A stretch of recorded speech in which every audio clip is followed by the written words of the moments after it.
So I'm just wondering, where were you career-wise when you first started working with me and when you first came into the challenge, and where are you at right now? So when I first started working with you, I'm now pivoting into the technical role, and I learned all of the essentials for creating an actionable plan to transition into the technical field. So I actually didn't have a technical role in the military. I have no technical professional experience. I was studying for Connct A+, and I failed it like 2 times. So right now, I landed a internship with Accenture Federal Services.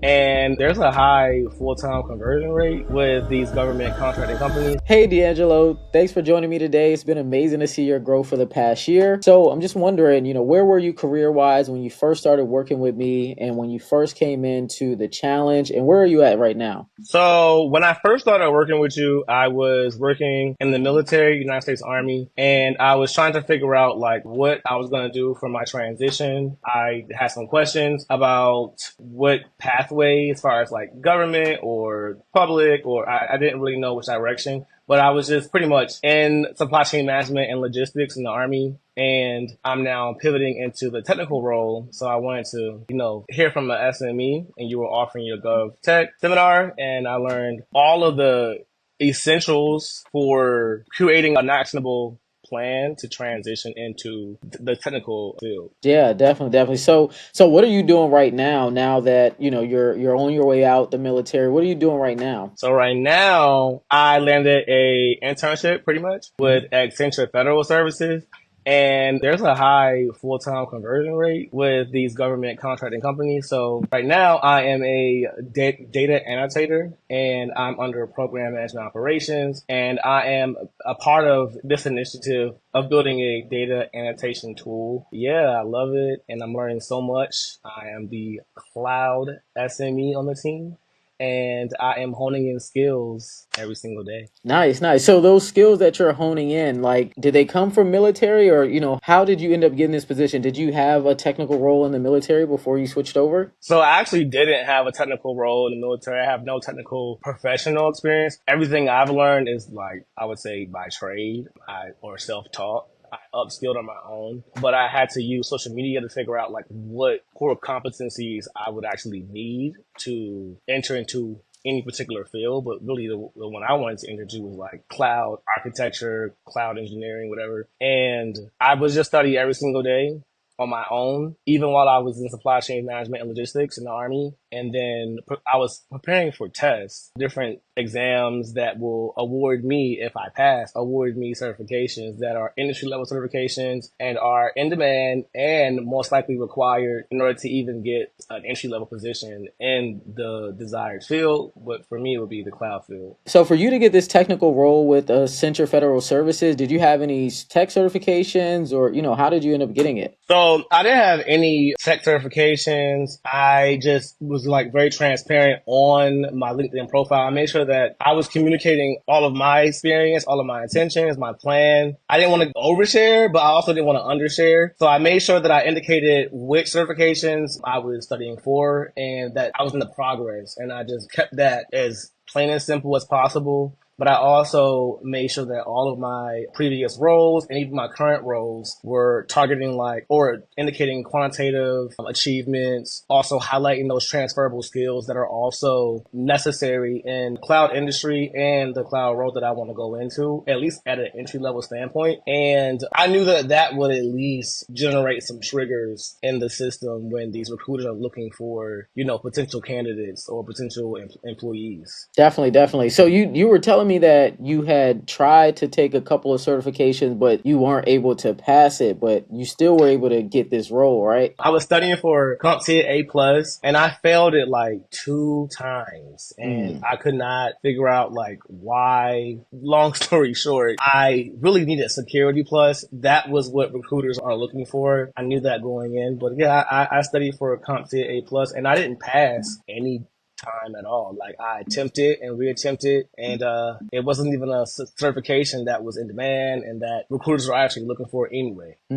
So you didn't get the A+, and you haven't gotten the Security Plus yet. You're still studying, but you were able to still get this job with Accenture Federal Services. So what did you find the most valuable about coming to the Six Figure Tech Challenge? So what I found most valuable coming to the Six Figure Tech Challenge is that one, there were different perspectives from experienced professionals that you invited on who kind of like, they definitely came from different angles. Like you had the recruiter, and then that recruiter works in the government as well. So that's like something you don't typically hear about. That government or private sector recruiter for or vectoring candidates. So you got a chance to hear that from her perspective. She talked about many things that people have questions to, like every single time the topic comes up about working in GovTech or just working for the government. It's, for example, urinary analysis. She talked about pretty much like how to, prepare yourself for the industry or the government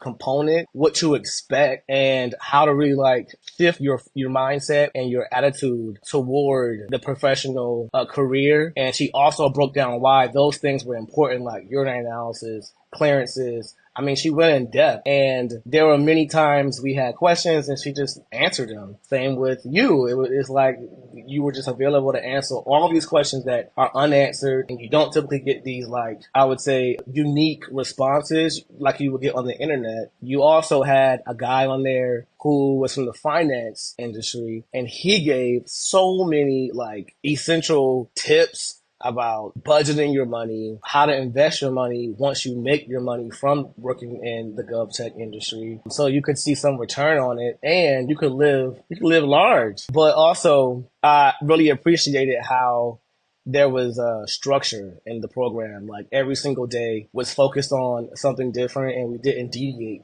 away from that focal point. It was like every day was a build up to something different, and it all related to just being a professional in corporate or the government tech environment. Industry. It wasn't just for people who potentially could work in the government. It was for anybody really who just wants to get involved in the technology, community, and how to really plant your feet regardless of the situation in which you find yourself. And so it was like a one size fits all. There was information for everybody, honestly. Yeah, and since it was 5 days, what was the biggest career transformation that the 5 day Six Figure Tech Challenge helped you go through? The biggest transition for me, because I'm a veteran, I'm a transitioning service member anyway, it was understanding the expectations for the most part as a civilian. You all discussed that. I don't know if it's because it was just on the agenda, but understanding the corporate environment, understanding how to communicate with recruiters, understanding how to communicate or negotiate your salary. Those were the main two, negotiating the salary and also just communicating with professionals in a corporate environment, whether it be superiors or recruiters. It really didn't matter. There was just a plethora of knowledge that you all were just like covering. And for me, transitioning out of the military, I'm not privy to any of this information. And then I want to say it's similar for the common civilian who's not already working in a corporate environment or the government industry. They are also not privy to the benefits that these companies come with, government contracting companies. You even went online to show us the table of certifications, the tiers that they all fall in, the different professions that requires those certifications, and you even discuss how to do the research. Like you perform the research for the individual who's starting out, trying to enter into a different field or pivot into a different field. Like you literally started from that perspective. You didn't talk to us from the superior or the senior perspective. You talked to us from the entry level potential candidate who's trying to seek new employment in the GovTech industry. And I think you just really covered so many different areas that people didn't expect. Yeah, definitely.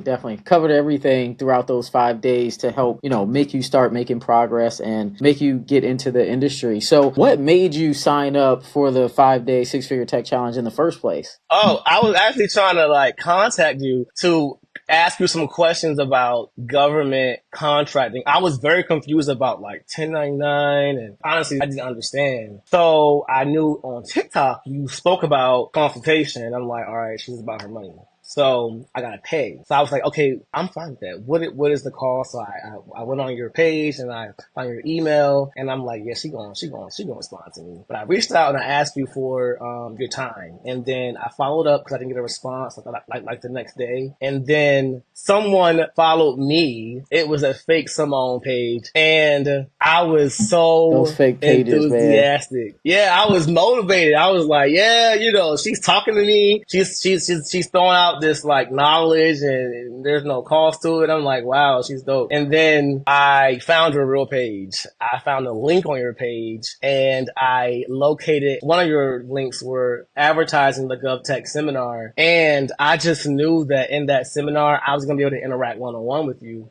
So I'm like, yo, this is better than talking to her through an email anyway. And looking at the real page, there's so many followers. That's probably why she's going to get back to me. So it was like 24 hours left before the threshold closed. And I invested in myself. And it was like one of the best investments I ever made. Man, that's amazing. So would you recommend the 5-day 6-figure tech challenge to other people? Yeah, I would definitely recommend the 5 day because there was like homework assignments. You had these tasks. Really, it just involved the students. First of all, there was so many students, but there was an opportunity for people to actually like advocate for themselves, speak for themselves, represent themselves for the first time, no matter what their background was. And before the sessions began, it was like a whole hour of you just answering questions and it was organized. So if you have, those burning questions, you can count on those like 1 hour sessions prior to the class even beginning. And, you just get in the queue, you ask your questions. And while you have the floor, you can ask as many questions as you want. You didn't have a limit. But every day was like just structured and focused on a particular focal point. And I think that was what I valued. I didn't expect the various areas of, the corporate world, even the government technical world. I didn't really expect all of the knowledge that I gained, but I would recommend it to anybody who's trying to transition into the government technology industry, or you just really want to gain a lot of information about the tech industry in general, whether it's the government tech industry or the public tech industry. There's just so many opportunities because I am literally going to be a government contractor because of what I learned in your 5-day seminar. That's amazing, man. So I'm super proud of you, everything you've been able to do over the past year and how you just stuck to it and you never gave up or anything like that, right? You just continue to work on every single aspect to get to where you are now, working this internship. And then now you're going to be going from the internship, doing a technical role that you have no tech experience to once you finish the internship, you'll be going into, a full-time contract, a government contractor role. And, you'll be doing exactly what you want to do. So, I'm super proud of you. Thank you so much for coming out, D'Angelo. Thank you. And, I'll talk to Thank you later. you. Thank you. Thank Thank you, you for coming Simone. out. You're welcome.